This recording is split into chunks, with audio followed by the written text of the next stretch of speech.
Tonight on DC News Now, panic and chaos take over a popular DC neighborhood park. Several teens shoot fireworks into a large crowd watching a movie. We're tracking more of the heat, the humidity, and then that thunderstorm threat into your Friday. More on that coming up. The debate over the future of the former Six Flags property in Maryland. I want to see something in my community that's worthwhile. People coming to the Prince George's County Town Hall to share their expectations for the 500 acres.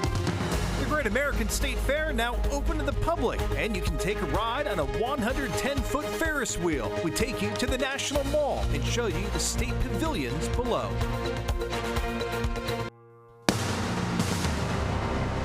You're watching the station covering all of the DMV. This is DC News Now.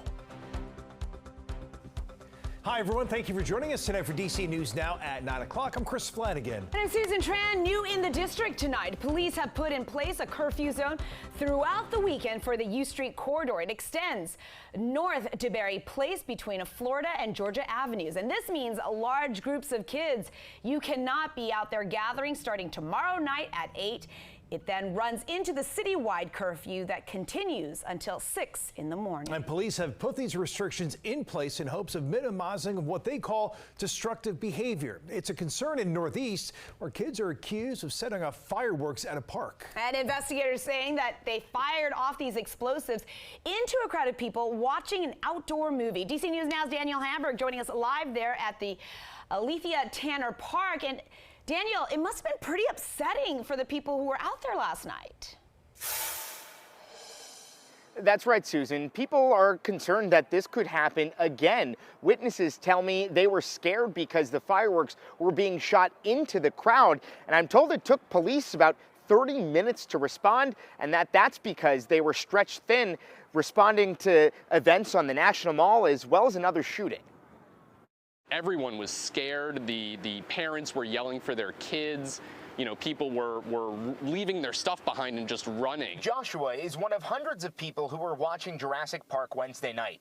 Maybe 30 minutes into the movie, he heard fireworks and saw 6 teens with Roman candles. About 3 fireworks shoot off within 5 feet of me. They singed the blanket to the right.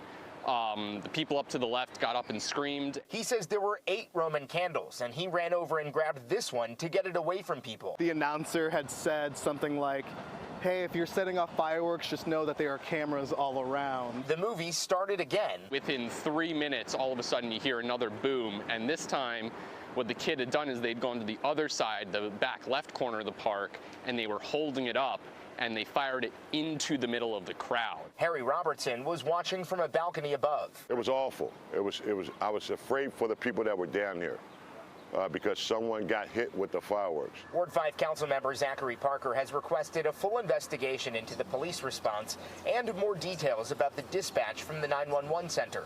In the meantime, Police Commander Sean Rooney says they will reinforce coverage around Alethea Tanner Park and the Metropolitan Branch Trail, especially during scheduled events. Parker says the NOMA Business Improvement District is continuing with its Cinematic series next week with the proper guardrails in place. Meanwhile, police are asking anybody with video of what happened last night to contact them. We're live in Northeast. Daniel Hamburg, DC News Now. Incredibly frightening to be out there, and all of a sudden you see these explosives happening around you. Absolutely. All right, not a bad evening out there. Chief Meteorologist Jackie Layers here. A little muggy, but getting a little more seasonal. Yeah, it is. I mean, today we had highs upper 80s, right, and that's more typical for this time of the year. But tomorrow will be hotter, more humid, and then storm chances too. Okay. Yeah, so we're gonna be watching out for that for your Friday, and then also the weekend we do have some rain chances too. Taking that look at the radar though over the last several hours, that one pop-up shower those back out towards the eastern panhandle. Aside from that, we're looking at those dry conditions for the rest of our area. You may be eyeing those areas that are shaded in yellow, and now those areas are under that severe thunderstorm watch until 1 o'clock in the morning, and that's just to the north and west of our region. Now, could a few thunderstorms clip west western Maryland, yes, we could be dealing with that over the next couple of hours. But we're watching that cold front back out towards our west. That will eventually swing through. Now we're taking that live look at the horizon there after that sunset earlier this evening. That was at 8:37 in D.C. This is our live roof cam. Just wanted to show off, all the really nice colors and also some of those clouds that are building in at this moment. Now temperatures, they're still holding upper 70s to lower 80s at this hour. Eventually later on tonight, we'll see those lows upper 60s to low 70s. Still a bit of a breeze mainly out of the south between 5 to 15 mile per hour sustained winds. Now as we look towards tomorrow, some of those thunderstorms could contain some stronger wind gusts as well. So I'll go over more details on that, the timing, what you can expect for the weekend coming up. Thank you. Developing now in Northern Virginia, police in Leesburg need help finding 2 armed suspects who robbed a person. Report police street last Wednesday night when 2 men wearing face coverings pulled out a gun and demanded the cash. And once they got the money, they took off. If you have any information, police want to hear from you. The driver found guilty of killing 3 people in a crash on Rock Creek Parkway 3 years ago will spend nearly 3 decades in prison. Nikita Walker was sentenced to 29 years. Her attorney calling the punishment virtually a life sentence for the 46-year-old. The D.C. woman was driving at a speed of more than 100 miles per hour. Police pulled her over in a traffic stop, but she took off, at one point crossing the yellow line and then hit a rideshare head-on, killing the driver and 2 passengers. Take a look at these images. This is the undercarriage of a car that's dangling off a bridge in Maryland. Montgomery County firefighters say that the driver was trapped inside when it crashed this morning in Germantown. They had to shut down all the lanes along the Great Seneca Highway as they worked to rescue the person and bring up the car.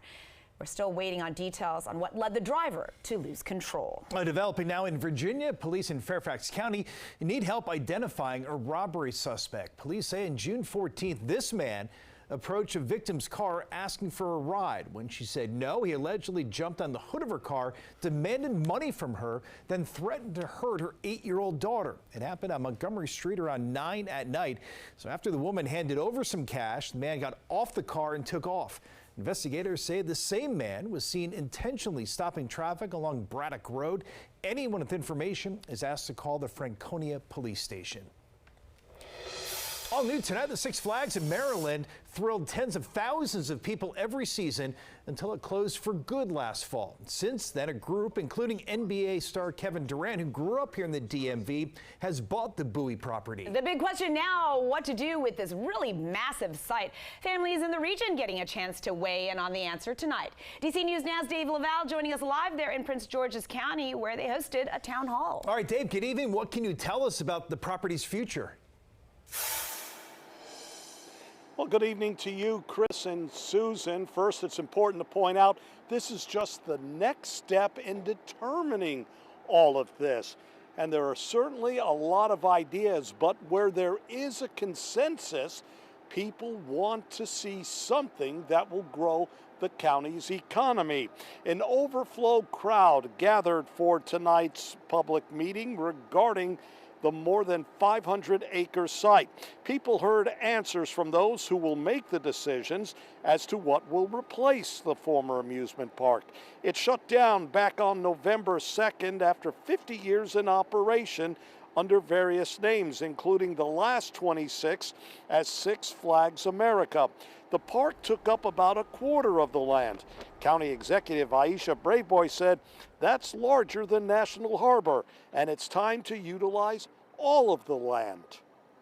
National Harbor generates for us up to 80+ million annually.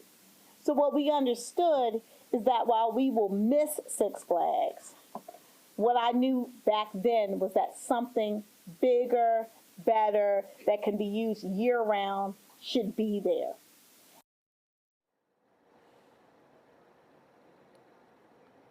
Coming up at 10, you'll hear from Kevin Durant's mother as she explains why her family took on the project.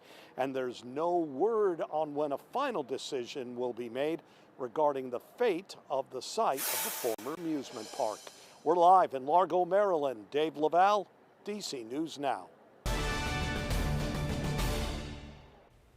Well, thousands came out to the National Mall for opening day of the Great American State Fair. You can see it here, including the Ferris wheel. 16-day expo spans the full length of the mall from the Capitol building all the way to the Washington Monument. It features booths from all 50 states and 6 U.S. territories as well. Look at this. It looks like incredible fun out here. This is a once in a 250-year experience with daily themes. There are these exhibits, food, ride, activities, and all of these booths for all of the states. Visitors on the first day say that things are running pretty smoothly. It's not a state. You know, I was just worried about it not being represented, but when I saw it, I was happy. But some have criticized the event, saying it's political because it was created by a group tied to President Trump. News Nation correspondent Kristen Eskow has more from the National Mall. We've seen people coming down to the National Mall to check out what the Great American State Fair has to offer on its opening night, including musical performances like the one happening here behind me by the United States Navy Band, as well as various games and activities that each state is offering here at the fair. But of course, there are mixed opinions about this event. Now open on the National Mall, a state fair representing all 50 states plus U.S. territories, complete with farm animals, food, and a Ferris wheel to showcase American culture. It is a functional mechanical milking cow. Each state exhibit has something different to offer. West Virginia's display highlights its country roads. You can actually take a drive down one of the country roads on our driving simulator. And Louisiana's exhibit celebrates Mardi Gras. The culture, the food, the excitement, it is truly a state that welcomes all people. Wednesday night, President Trump headlined a kickoff event for the fair where he didn't shy away from talking politics. We inherited the worst, most dangerous, most wide open and insecure border. The fair is organized by Freedom 250, which is aligned with the Trump White House. Last month, several musicians canceled their performances out of concern that the event is political. Some states cited similar reasons when choosing not to participate in the fair, and others cited financial constraints. Cape May County Administrator Kevin Lair told us he wanted to make sure his state, New Jersey, was represented. This is totally funded by our county and staffed by our county. Organizers with Freedom 250 insist the event is not political. Freedom 250 is about celebrating America and the 250th anniversary. This is nonpartisan. The fair runs through July 10th. Admission is free, but there are strict security screenings in place. Kristen Eskow, News Nation, Washington. The excitement continues as you can now step right into history. The Lincoln Memorial's hidden underground museum is now open. 3, 2, 1, go! A ribbon cutting makes it official, my friends. Inside the 15,000 square foot Undercroft, visitors can learn about the Lincoln Memorial and how it was built, what it represents, and how generations have gathered there during really defining moments in our nation's history, including witnessing Dr. Martin Luther King Jr.'s I Have a Dream speech. Today, we open more than just a museum. We open a doorway into America's past, America's present, and the opportunity for our future. As people come here to see the Undercroft and to see the Lincoln Memorial, I hope all of them learn more about Lincoln, and that's the whole purpose of the Undercroft and the whole purpose of the museum and everything we have here. You can reserve your free tickets up to 30 days in advance. There's a link on our website. Just go to dcnewsnow.com and search Undercroft. And you can see more stories highlighting our country's history, including how Abraham Lincoln got the nickname Honest Abe because he couldn't pay a hotel bill in D.C. It's a pretty cool story. It's up on our website. So many of them on dcnewsnow.com/celebrate250. All right, coming